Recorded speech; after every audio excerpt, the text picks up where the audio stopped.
Kenny Hill for mayor. If you go to his site, it says basically a political outsider and his plans for Atlanta's peace. Change worth finding.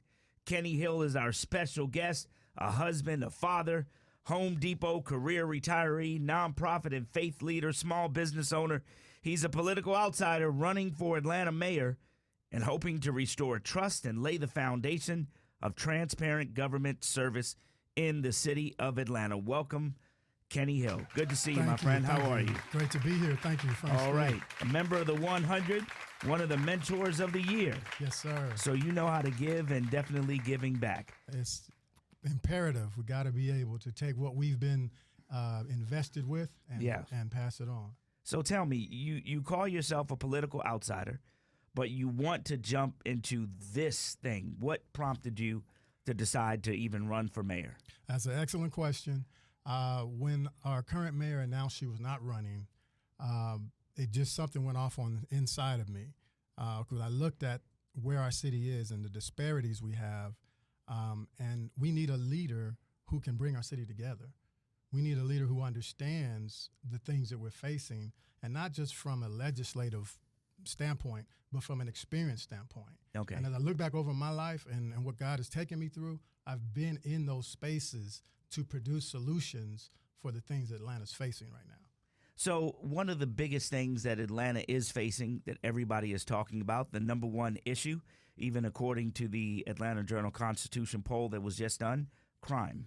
Yes, what sir. would your plan as an outsider, Yes. not built into the system right now, what would your plan be to help crime in Atlanta? So we have to understand, one, that crime is not something that happens in a vacuum. There are things that happen that cause crime and criminal behavior to either flourish or be diminished. And leadership has a role in making sure that we're causing it to diminish and not increase. And how we lead is a perfect example of that. When we have leaders who people look up to and then there's scandal and then there's corruption, that tells the person on the street, it doesn't matter if you're doing right or wrong. This is about whether you get caught or not. So we have to have leadership that, especially young people, as I'm investing in the lives of young people, that they look up and they can see people doing the right things the right way. They're seeing character, they're seeing integrity. So, but to answer your question directly, everybody talks about hiring police. We need more officers. That's great. But retaining them is the key. And my experience has been in corporate, hiring and retaining a highly motivated workforce. Okay. That's key, because if we can't keep them, we're wasting money. So I know how to create environments where people respond and people feel like their voices are heard and they want to be a part of what the solutions are. So that's what our police force is going to benefit from under my leadership. And then on the other end, you can't arrest your way out of crime. You have to invest your way out of crime. So when you talk about investing in these communities where the disenfranchised are, when you lose hope, there's nothing off the table that can happen when people don't have hope. And being the city with all that we've accomplished, but having the disparities we have when it comes to economics, we're planting those seeds of hopelessness, and we got to reverse that. We got to change that. Organizations that I'm a part of, like the 100, my nonprofit, we go in and we restore hope by putting our hands and our hearts around these young people to show them there's a way up. So there's a two-sided approach. You got to do the hiring the police officers, you got to invest in them and their resources so they feel like they're being engaged. But we got to get to these communities that have been looked over and left behind. Nina? Kenny, like Frank said, it's 47 days, a little over a month and a half. What do you say to the people, though, who name recognition is big in this campaign, right? And we've got 14 people who have qualified. What do you say to the people who are just like, you just don't have the political experience to get in this race, considering the other people who are running, a former mayor, the city council president? What do you say to those people who just, are saying, how would you be able to beat them? So the thing, and that's a great question, the thing about it is, but the current system is broken. And if we keep going the musical chairs and picking the same group of people, we're going to get the same results.